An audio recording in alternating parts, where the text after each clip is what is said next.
ಹೇಳುತ್ತಾ ಗೋವಿಂದಗೆ ಕೈಮುಗಿವೆ. ಕಣ್ಣವೇ ತೆಗೆದು ನೋಡುವೆ ಶ್ರೀಹರಿಯ. ನಾಲಿಗೆಯಲ್ಲಿ ನಾರಾಯಣ ನರಹರಿ 16,000 ಗೋಪಿಯರ ಅರಸ ಎಂಬೆ. ಎನ್ನಾಳುವ ದೊರೆಯೇ ಪುರಂದರ ವಿಠಲ. ಶ್ರೀ ಗುರುಭ್ಯೋ ನಮಃ. ಪರಮಗುರುಭ್ಯೋ ನಮಃ. ஸ்ரீமத் ஆனந்த தீர்த்த பகவத் பாதாச்சாரிய குருபியோ நம. ஹரி ஓம். அனைவருக்கும் வணக்கம். சேலம் பாலாஜி அப்படிங்கிற இந்த யூடியூப் சேனல் வழியாக உங்களை மீண்டும் சந்திப்பதில் நான் பெருமகிழ்ச்சி அடைகிறேன். தாசர் பாடல்களின் தமிழ் விளக்கம் அப்படிங்கிற சீரீஸில் பார்த்தீங்கன்னா இது 202வது எபிசோட். ஸோ இதுவரை நீங்கள் கொடுத்த வந்த அன்புக்கும் ஆதரவுக்கும் மிக்க நன்றி. இதுபோலவே நீங்கள் எப்பொழுதும் அன்பும் ஆதரவும் தருவீர்கள் என்ற நம்பிக்கையுடன் இந்த எபிசோடை நான் துவங்குகிறேன். இந்த தடவை என்ன பண்ணியிருக்கோம்னா ஒரு புரந்தரதாசருடைய பாடல் எடுத்துக்கொண்டிருக்கிறோம். முஞ்சானே எத்து கோவிந்தா எண்ணி அப்படிங்கிற ஒரு புரந்தரதாசர் பாடல். இந்த பாடல் ஆக்சுவலி இந்த அங்கிதம் வருது வரத புரந்தர விட்டலான்னு வருது. அதனால சில பேர் என்ன நினைக்கிறாங்கன்னா என்ன சொல்றாங்கன்னா இது அவருடைய மகனான வரதா இருக்கார் இல்லையா அவர் இயற்றிய பாடல் அப்படின்றாங்க. இல்லை சில பேர் புரந்தரதாசரே நிறைய பாடல்களே வரத புரந்தர விட்டலாம் அப்படிங்கிற அங்கீதத்தோட கேட்டிருக்காங்க. அதனால இது புரந்தரதாசர் பாடல்னு சொல்றாங்க. நிறையா புக்கையும் 2-3 பேரையும் நான் ரெஃபர் பண்ணி பார்க்கும்போது புரந்தரதாசர் கீர்த்தனைகளுக்கு கீழே தான் இந்த பாடல்களை அவர்கள் தொகுக்கிறார்கள். அதனால நான் இதை புரந்தரதாசருடைய கீர்த்தனையாக எடுத்துக்கொண்டிருக்கேன். இது ஒரு சர்ச்சைக்குரிய விஷயமாக தான் எனக்கு தோன்றுகிறது. ஸோ இதை புரந்தரதாசர் கீர்த்தனையாக எடுத்துக்கொண்டு நாம் இந்த பாடலை அர்த்தம் கூறுவதற்கு எடுத்துக்கொண்டிருக்கிறோம். இந்த பாடலை ஸ்ரீரங்கத்தை சேர்ந்த திருமதி ரேணுகா குருராஜன் அவர்கள் பாடியிருக்கிறார்கள். முன்னாடியே அவரை பற்றி சொல்லியிருக்கேன். 2-3 பாட்டு பாடியிருக்காங்க. நம்மளுக்கு ஸ்ரீரங்கத்தில் இருக்கிற பஜனா மண்டலியிலே முக்கியமான அங்கம் வகிப்பவர் பிரபல பாடகியான ஷியாமலா கோபாலனின் தங்கை ஆவார். ஸோ இவர் நமக்கு இந்த முறையும் இந்த பாடலை பாடி கொடுத்தார். ஒரு டிஃப்ரெண்ட்டான ஒரு ராகத்தை பாடி கொடுத்துருக்காங்க. நாம் ராய்ச்சூர் சேஷகிரிதாஸ் பாடி கேட்டிருப்போம் இந்த பாடலை. இவங்க பஜனை ஸ்டைலில் கொஞ்சம் டிஃப்ரெண்ட்டாக பாடி கொடுத்துருக்காங்க. அவங்களுக்கு என்னுடைய நன்றியும் வணக்கத்தையும் நான் தெரிவித்துக் கொள்கிறேன். இப்போ நம்ம என்ன பண்ணுவோம்னா திருமதி ரேணுகா குருராஜன் அவர்கள் பாடிய பாடலை கேட்போம். அதற்கு பிறகு பாடலுக்கான அர்த்தத்தை பார்ப்போம். வாங்க திருமதி ரேணுகா குருராஜன் அவர்கள் பாடிய பாடலை கேட்போம். ಜಾನೆ ಎದ್ದು ಗೋವಿಂದ ಎನ್ನೆ ನಮ್ಮ ದುರಿತವು ದೂರವೆಲ್ನೆ ಎನ್ನೆ ನಮ್ಮ ನಂಜೀಪ ದುರಿತವು ದೂರವೆಲ್ನೆ ಮುಂಜಾನೆ ಎದ್ದು ಗೋವಿಂದ ಎನ್ನೆ ಅಸುರ ಸಂಹರಿಯನ್ನೇ ದಶಶಿರ ವೈರಿಯನ್ನೇ ಶಿಶುವು ಮೊರೆ ಇಡಲು ರಕ್ಷಿಸಿದಾನೆನ್ನಿ ಅಸುರನರಣ್ಯದೊಳು ಭಸ್ಮವ ಮಾಡಲು ವಸುದೆಯೊಳ್ ನಾಟ್ಯವ ನಾಡಿದಾನೆನ್ನಿ ವಸುದೆಯೊಳ್ ನಾಟ್ಯವ ನಾಡಿದಾನೆನ್ನಿ ಮುಂಜಾನೆ ಎದ್ದು ಗೋವಿಂದ ಎನ್ನಿ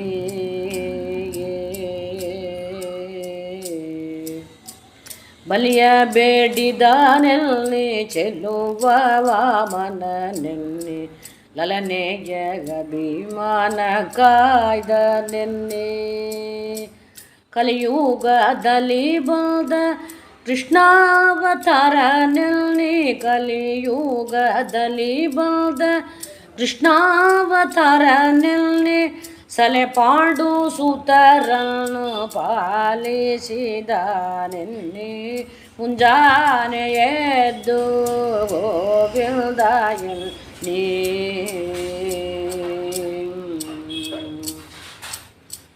ಕರುಣಾಕರ ನೆಲ್ಲಿ ಕಪಟ ನಾಟಕ ನೆನ್ನಿ ಹರಿರಾಜನನ್ನು ಕಾಯ್ದ ಕೃಷ್ಣ ನೆನ್ನಿ ಕರುಣಾಕರ ನೆಲ್ಲಿ ಕಪಟ ನಾಟಕ ನೆನ್ನಿ ಹರಿರಾಜನನ್ನು ಕಾಯ್ದ ಕೃಷ್ಣ ನೆನ್ನಿ ಪರಿಪರಿಯಿಲ್ದಲ್ಲಿ ಭಕ್ತರ ಸಲಹುವ ಪರಿಪರಿಯುದಲ್ಲಿ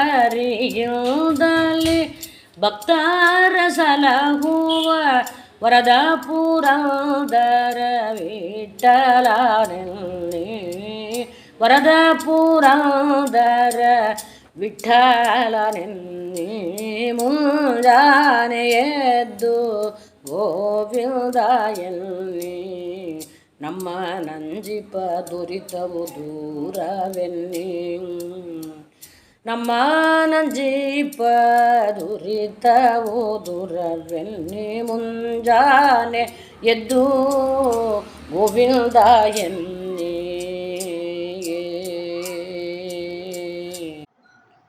ஸோ திருமதி ரேணுகா குருராஜன் அவர்கள் ரொம்ப நல்லா இந்த பாடலை பாடியிருந்தார்கள், பக்தியுடன் பாவத்துடன் பாடியிருந்தார்கள். அவருக்கு என்னுடைய பாராட்டுதல்களையும் நன்றியும் தெரிவித்துக் கொள்கிறேன். இப்போ நம்ம பாட்டோட பல்லவி அனுபல்லவிக்கு போவோம்.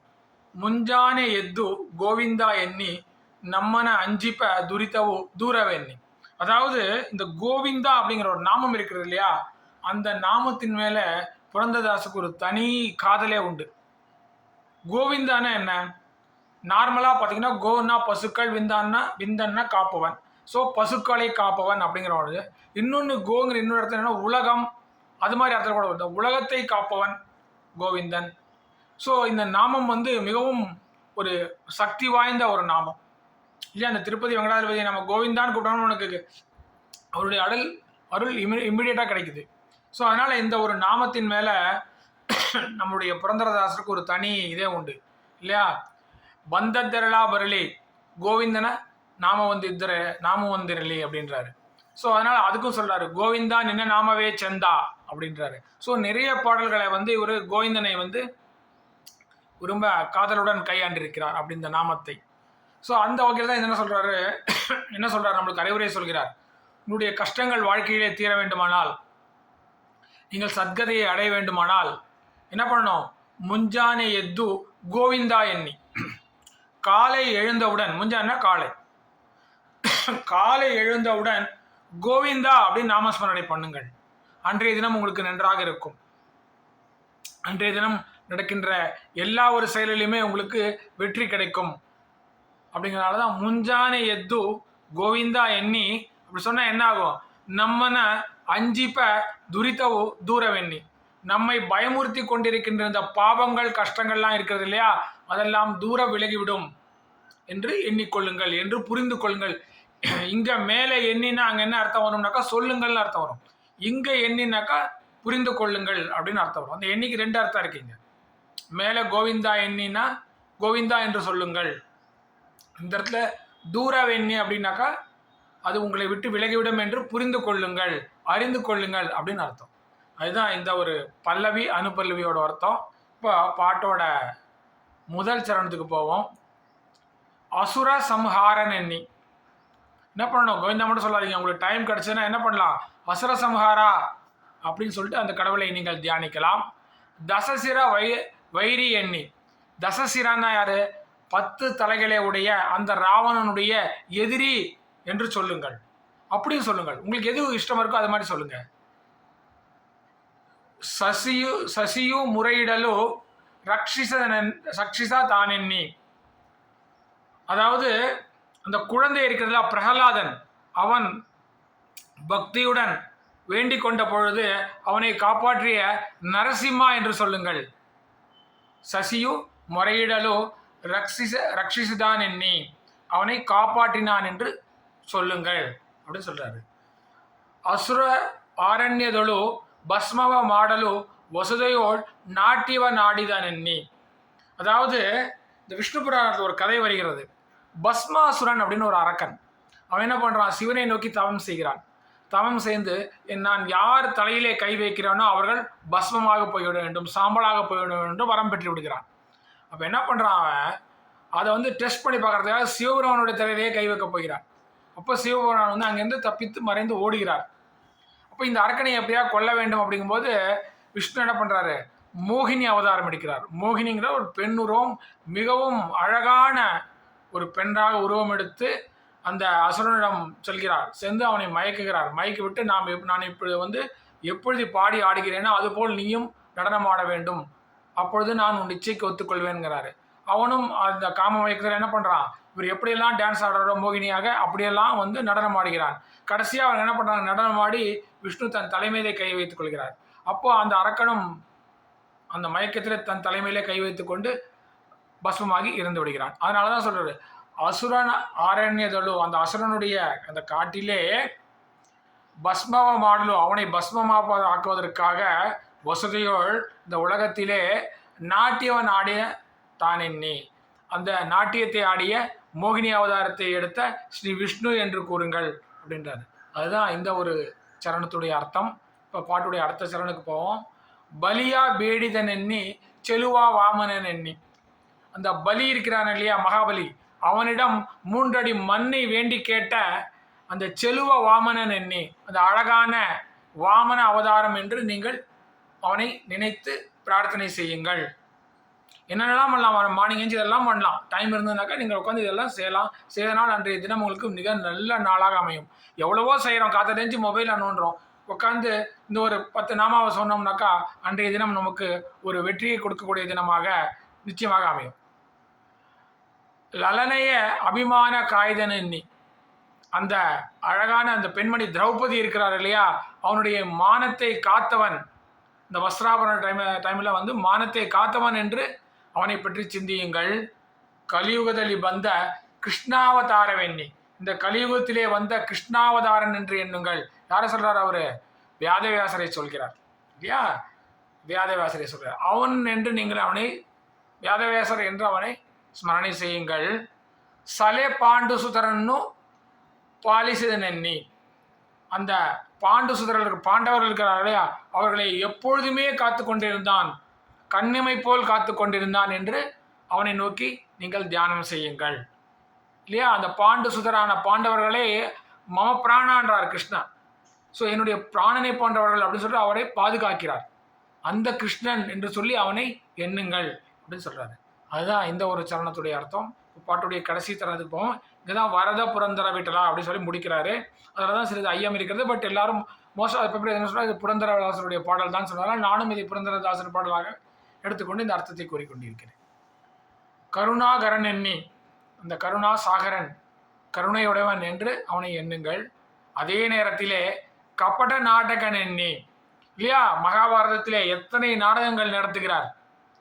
அந்த தர்மம் வெல்ல வேண்டும் என்பதற்காக, அந்த தர்மத்தை நிலைநிறுத்துவதற்காக, அதர்மத்தை அழிப்பதற்காக நிறைய நாடகங்களை நடத்தி காட்டுகிறார் ஸ்ரீ கிருஷ்ணர்.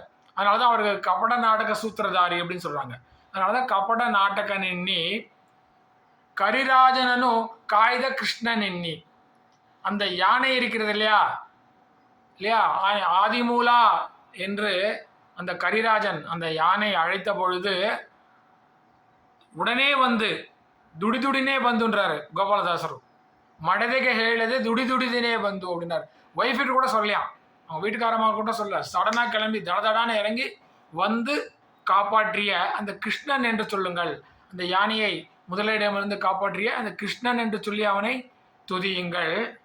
பரிபரி இந்தலி பக்தர சலகுவ வரத புரந்தர விட்டல எண்ணி, காலம் காலமாக எப்பொழுதுமே நிரந்தரமாக இந்த அவனுடைய பக்தர்களை யாரெல்லாம் அவனை சரணடைகிறார்களோ அந்த பக்தர்களை காத்து கொண்டிருக்கின்ற, வரத்தை அழுகிற என்னுடைய இஷ்ட தெய்வமான புரந்தர விடலன் என்று சொல்லி அவனை துதியுங்கள் அப்படின்னு சொல்லி இந்த பாடலை முடிக்கிறார். அதாவது காலையில் எழுந்தவுடன் ஹரிநாமத்தை துதிப்பதனால் நமக்கு எல்லா நன்மையும் உண்டாகும், நம்முடைய பாவங்கள் நம்மை விட்டு விலகிவிடும் அப்படின்னு இந்த பாடலில் நம்முடைய புரந்தரதாசர் சொல்கிறார். ஸோ நாமும் அவருடைய அறிவுரையை ஏற்று காலையில் எழுந்த உடனே மொபைலை தேடி அந்த நோண்டாமல் ஒரு 5 நிமிஷம் ஹரிநாமத்தை சொல்லி அன்றைய தினத்தை துவங்குவோம் என்று கூறி என்னுடைய இந்த எபிசோடை நான் இத்துடன் முடித்துக்கொள்கிறேன். உங்களிடமிருந்து நன்றி கூறி விடைபெறுவது உங்கள் சேலம் பாலாஜி. நன்றி, வணக்கம். ஸ்ரீ ஹனுமந்தாய நமः.